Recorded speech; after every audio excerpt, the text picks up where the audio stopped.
Bonjour et bienvenue dans une nouvelle vidéo de cybersécurité d'après le blog Cocomelon. Donc ici, on va voir comment développer des logiciels qui permettent d'avoir une persistance avec le détournement de DL comme en fait des sortes d'objets avec des exemples en C++.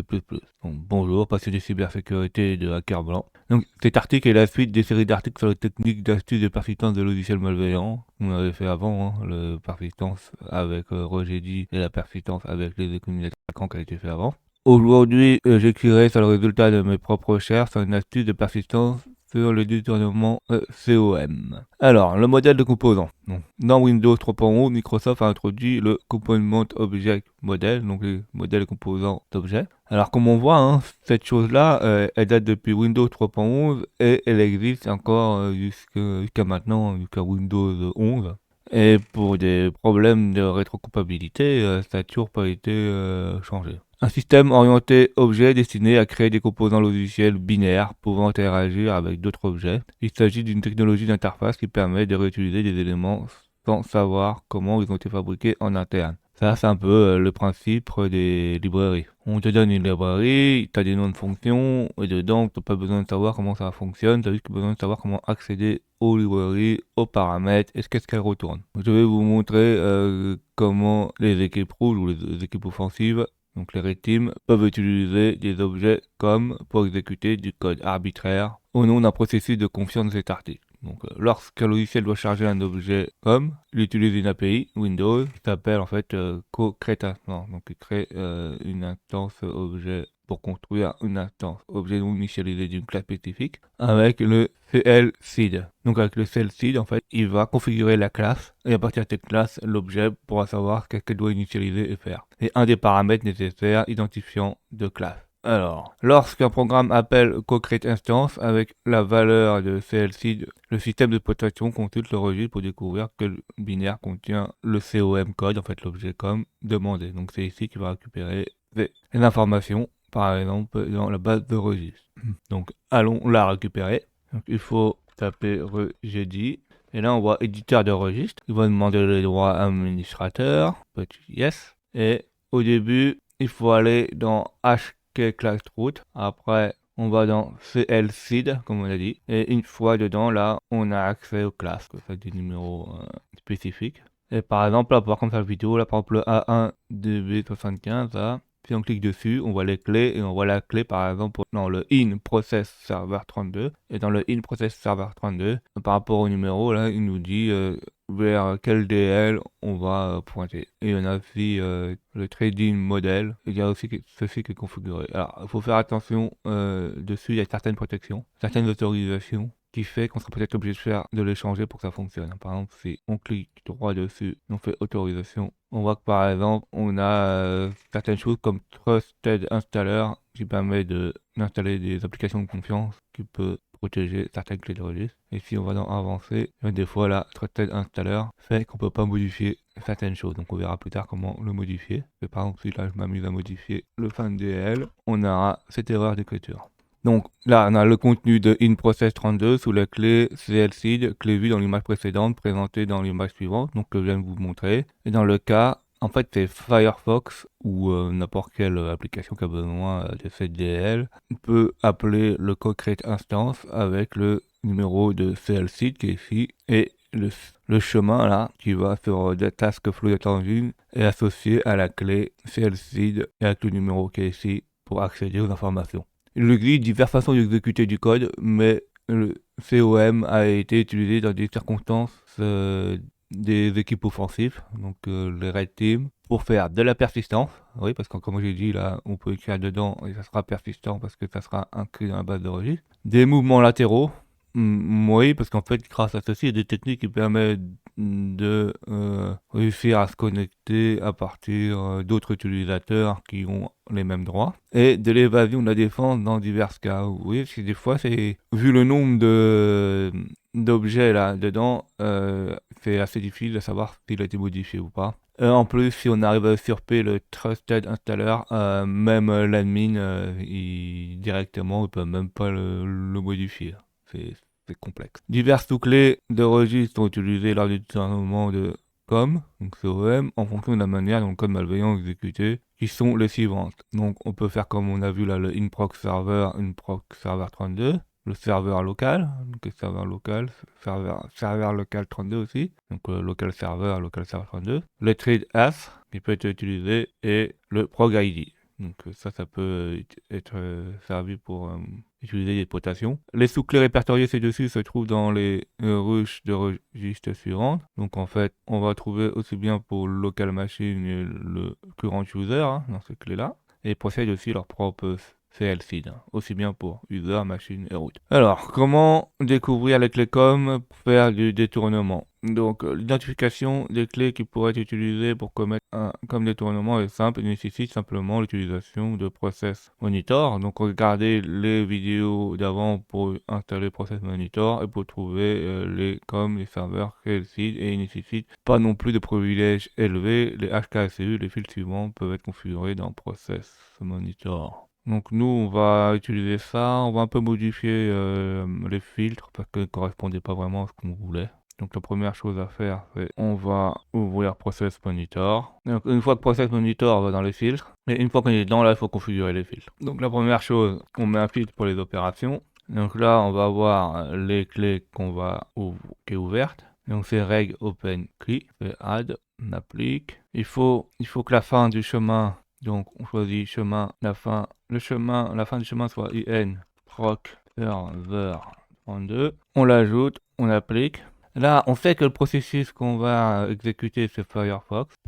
Donc on met firefox.x, on applique. Et pour l'instant, on fait OK. On n'a pas besoin de mettre result no found parce qu'en fait, on aura besoin des résultats qui sont trouvés et pas trouvés. On verra ça. Donc là, on exécute Firefox. Et là, on voit les appels aux objets qui se font à partir des registres. On a des registres et on a des endroits où ils trouvent les clés et d'autres pas et endroits où ils trouvent pas les clés. Donc légalement, toujours bon d'ajouter les chemins qui commencent par HKLM. Ouais. Les clés current user à examiner lors du première tentative de chargement comme objet. Alors, est-ce que c'est vrai? Ouais, c'est les HKCR qui est utilisé. HKCU. Lors du premier tentative de chargement comme l'objet donnant préférence aux objets spécifiés de l'utilisateur plutôt qu'aux objets d'échelle système d'information complémentaire classe root. Ouais, en fait, c'est les users et root après qui est utilisé s'ils ne trouvent pas. Donc, normalement, si on devrait voir un exemple, on voit par exemple là les HKCU, c'est les clés user qui sont vues en premier et s'ils ne trouvent pas, après, il va dans les clash root. Et on voit bien que par exemple, là, les cache user, là, il trouve pas, ça fait not phone, et après, à la fin, il trouve les différentes clés. Et chaque différente clé va taper, par exemple, sur une DL. Dans mon cas, Firefox processus ce comportement de l'image dessus, le processus tente d'accéder au CLC A6 ACU, la clé de registre. Étant donné que le CLC n'est pas trouvé dans la clé de registre, Windows revient à HKCR. En fait, ouais, il a modifié, il a inversé à HKLM sous le capot. En fait, il va de HKCU et après HKCR. Ça fonctionne pas. Et pour les mêmes, c'est le CID qui a fonctionné dans la tentative précédente. Donc, on va essayer de retrouver le AFF50 et je vais vous montrer ça. Il y a quelques petites inversions dedans, c'est pas grave. Donc, toi, c'est ici, là, que lui, il dit ça. Donc, on voit les premiers, là, le HKCE, il n'arrive pas à les trouver. Tac, tac, ici, là. Et puis à la fin, elle arrive à trouver. Et si on double-clique dessus, on peut voir dans quelle chose il essaie de trouver. Donc tu vois ici, là, il essaie d'aller dans LN proc server au niveau de la clé. Et par exemple, si on clique sur l'autre, là, qu'il n'a pas trouvé, il essaie d'accéder au même endroit, mais en fait, il l'a pas trouvé. Et ça, on peut le simuler comme il fait. Ah, on peut faire une demande d'ouverture à la clé de registre, comme il fait. Alors ça, il faut le faire sur une console PowerShell. Donc là, on ouvre une console PowerShell. Alors moi, je les ai mis en raccourci. Vous pouvez vous les taper dedans PowerShell ou dans le menu démarrer pour les trouver. Ou faire Windows R et taper le nom du programme à exécuter. Donc là, on va faire une red query et on va tester celle qu'il n'a pas trouvée. Donc on était à celle-là. En place, c'est le HKCU, donc utilisateur. Il faut bien mettre entre guillemets, sinon ça n'a pas fonctionné. Et là, il n'a pas trouvé la clé, parce que là, il avait bien marqué not phone. Je n'ai pas eu accès à cette clé-là, et on va essayer de trouver le HCR, qui est ici.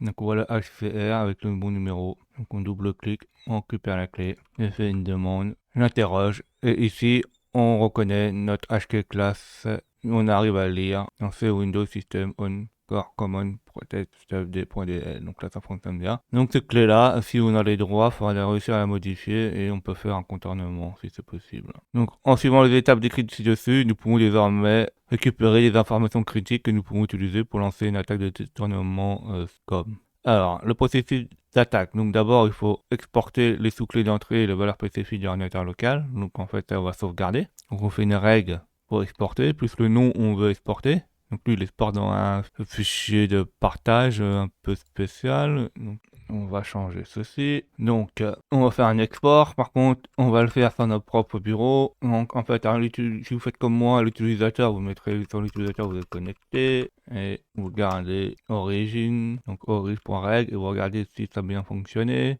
Donc, alors, pour voir si ça a bien fonctionné, on va dans desktop. On regarde s'il y a bien un origin reg. Donc là, c'est bon. On regarde si quelque chose a été inscrit à l'intérieur. Donc c'est bon, on a le clé, le chemin, etc. Alors ça, pour moi, ça sera une sauvegarde. Donc on fait un copier et coller, on renomme, on l'appelle modif. Donc comme on a fait, l'opération a été bien effectuée. L'étape suivante consiste à modifier ce fichier pour définir une valeur par défaut. Alors on va modifier le fichier pour pointer vers la DL qu'on va faire. Mais avant, il faut réussir à compiler notre charge utile, qui sera une DL. Et notre DL, elle affichera ta petite message box MEO. Donc, par souci de simplicité, j'ai repris le même fichier que le précédent. On peut compiler le code source evil. Donc ça c'est le evil.cpp normal, donc qui affiche un message from evil.dl avec là le titre, etc. On l'a fait. Donc pour le compiler, il faut ouvrir un terminal à cet endroit-là. On va le compiler avec minw32 en librairie partagée et en permissive. Donc on compile. On regarde si on a bien le fichier DL. Donc là on a bien evil.dl. On va le copier sur le bureau. Donc je vais sur le dossier, partagé et je copie ceci là dans le bureau. Et après, il faut modifier notre fichier registre qui est ici. Donc là, on va modifier notre fichier modif.reg. Donc on va mettre ce chemin là et on va le remplacer par là. Alors, faut pas oublier de doubler les barres obliques et mettre le bon fichier à la fin, DL, et on sauvegarde. Donc enregistrer sous le fichier evil.reg. Alors moi j'ai mis un autre nom, hein. Vous pouvez mettre evil sur ce que vous voulez.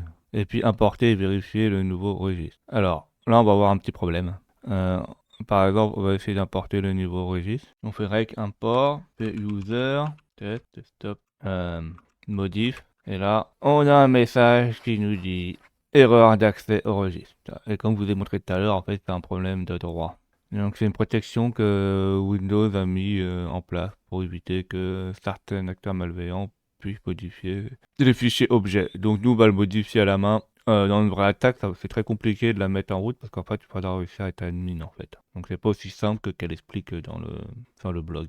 Et donc là on va dans le hkroot, dans le clseed. Et il faut trouver le A6FF dedans. Donc là, on est sur le A6FF, c'est bon, même bon. Et par exemple, si on essaye de modifier, hein, moi même en étant administrateur, hein, là je suis administrateur en bas d'enregistre, ça va pas fonctionner, on peut pas modifier. Donc en fait, pour modifier ceci, il faut faire clic droit dessus, autorisation. Et on voit que là, l'utilisateur et l'administrateur, en fait, on peut pas avoir le contrôle total, ça marche pas. Parce qu'en fait, si on va dans avancer, ça appartient à Trust Installer. Alors, faire super attention, hein, parce qu'une fois qu'on modifie ceci là, on peut plus revenir en arrière, on peut plus remettre Trust Installer de façon normale. Donc en fait, on casse la sécurité de Windows. Hein. On peut faire modifier. Par exemple, là, on peut entrer le nom d'utilisateur où vous êtes, là, le nom courant, vous faites vérifier, vous faites OK. Vous faites appliquer OK. Là, par exemple, l'utilisateur, on peut lui dire qu'on a un contrôle total autorisé. On fait appliquer, on fait OK. Et là, si j'essaye de modifier, par exemple, la dernière lettre, là, je fais OK. Et là, c'est modifié. Et donc maintenant, là, on peut modifier. Donc je remets par défaut. On recommence la modification. Donc on fait un reg import modif reg. Là, l'opération a réussi. Alors, pour voir si ça a changé, on peut soit être dessus, là, réactualiser l'affichage avec la touche F5. Donc là, on voit que ça a bien été changé. Soit on peut le refaire une requête, hein, comme on avait fait avant. Donc là, je fais une requête dessus. Et normalement, je vois c'est user test desktop evil. Alors, évitez de faire comme copier-coller parce que des fois, lui, il s'est un peu trompé. Est-ce que si on voit là, Elle a mis user, ouais, c'est pour ça, c'est pas bon. Donc une fois que ceci est bon, là, on peut redémarrer Firefox et attendre environ 7 minutes. Alors en fait, c'est pas 7 minutes, c'est aléatoire et faut faire gaffe parce que des fois, il n'y a pas que Firefox, hein, il y a plein d'autres applications qui utilisent cette chose-là. Donc si vous exécutez d'autres applications comme Explorer, les fenêtres Windows ou Edge, ça peut activer Méo. Hein. Donc faisons comme il dit, on redémarre Firefox et on attend. Et là, on voit là, au bout de quelques minutes, notre Méo Framéville est apparu. Après, comme j'ai dit, il y a certaines autres actions qui peuvent le faire apparaître. Hein. Mais ça fonctionne. Donc ça dépend, hein. Vous, ça peut être quelques minutes à 7 minutes. Si vous remarquez que c'est le PID 966, mais si vous regardez après ce saccard, vous voyez que ce n'est pas ici. Et puis Firefox a planté. Alors chez moi, il n'a jamais planté Firefox. Et après, au bout d'un certain temps, il apparaît d'une façon assez fréquente. Donc là, on voit qu'il est apparu. Si j'ouvre Process Hacker et on regarde Firefox, Firefox, il est sous le 316. Et ça se trouve, il apparaît pas dedans. Donc double clic. Non, il apparaît pas là. Ouais, comme il dit, il apparaît pas dans les PID. Donc ça, c'est une bonne méthode d'évasion. Et il apparaît même après la fermeture de Firefox. Alors oui, comme je vous ai dit, il y a d'autres applications qui l'utilisent. Donc après, ça apparaît après derrière, même après la fermeture de la chose. Après, il a fait une mise à jour qui fait exactement la même chose que ici, là, qui importe la clé qui est écrite dans la base de registre. Il l'a fait en C++. Hein. Exactement la même chose qui est là et ça fonctionne. Alors pour faire fonctionner, il faut faire pareil. Hein. Il faut fermer tout là, toi même après une fois que c'était tombé, ça fonctionne. Il faut remettre la clé d'origine. Hein. Donc pour remettre la clé d'origine, on fait un import et on remet la clé d'origine en mettant origin, une copie. Et là, si je regarde, je fais F5. Là, j'ai remis la clé d'origine. On a le perf.ctp qui est exactement la même chose, qui modifie la base de registre. Alors regardons comment c'est fait. Donc ici, il faut mettre le chemin où se trouve la clé modifiée dans la base de registre de Windows, le chemin où se trouve le DL. Là, il va essayer de créer la clé avec les options, etc. en lecture. Ceci. S'il n'y a pas d'erreur, il va modifier la valeur avec la nouvelle valeur qui est là. Et il va fermer la base de registre comme il faut, donc la clé comme il faut plutôt. Et sinon, si ça n'a pas fonctionné, il affiche un message d'erreur et il retourne 1. Donc ça, il faut le compiler. Donc il faut retourner sur le terminal où se trouvent les fichiers sources. Donc on compile. Donc là, on compile. On regarde si on a un fichier qui s'appelle pers.exe, donc c'est bon. On va l'exécuter. Donc on va ouvrir un autre terminal. Donc là, on va exécuter pers.exe.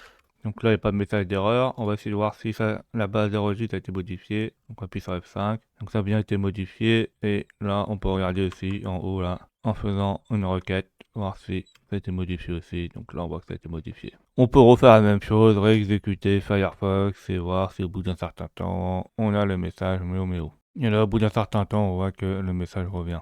Alors, comme vous pouvez contacter, tout fonctionne parfaitement. Après, alors, c'est soit vous faites un nettoyage, mais bon, je ne conseille pas de faire d'effacer directement la clé de registre. Moi, je conseille que j'ai fait comme si je remettre la valeur par défaut. Alors, faire attention en remettant la valeur par défaut. Ça ne remet pas les droits par défaut. On pourra plus remettre Trust Installer. Donc ça, c'est les genres de choses dans les bases de registre qui peuvent rendre votre Windows instable ou complètement le casser. Hein. Donc je conseille de recharger la base de registre originale. Après, une fois que vous avez fait ceci, vous pouvez par exemple faire autorisation. Donc si on va dans avancé là, on fait modifier et qu'on essaye de mettre Trust Installer. Vous faites vérifier le nom, ça fonctionne pas et on peut pas le remettre. En fait, on peut plus remettre par d'origine. Alors par contre, c'est mieux de le mettre par exemple sur système. Faites OK. Et là, sur les users, on peut toujours modifier. Ouais, c'est un problème. Et ça, on peut le désactiver. Hein. Mettez en mode administrateur. Mais bon, après, c'est très compliqué de remettre comme c'était avant. Donc, conclusion. Un attaquant peut employer une technique peu courante, mais largement utilisée pour assurer la persistance silencieuse. Dans un système, après l'exécution de ces actions, dans la nature, cette astuce est souvent utilisée par des groupes tels que APT28, Turla, ainsi que Mosquito Backdoor. Oui, tout ça, c'est utilisé par eux. C'est de plus en plus compliqué de l'utiliser, hein, comme on a vu que maintenant, Microsoft a mis un installateur de confiance, notre installeur, et en plus, la plupart des DL, maintenant, elles sont signées. Mais bon, c'est toujours possible de contourner. Par contre, quelque chose qui est très intéressant, c'est qu'on voit que Microsoft met des mesures de sécurité en place, mais c'est des mesures de sécurité en place sur des choses qui sont défaillantes, qui pourraient être remplacées à la place de faire des patchs sur patch. J'espère que vous avez appris plein de choses. N'hésitez pas à mettre des commentaires pour que je puisse avoir des retours, mettre des pouces bleus, de vous abonner et surtout de cliquer sur la touche de notification pour être au courant des nouvelles vidéos qui sortent.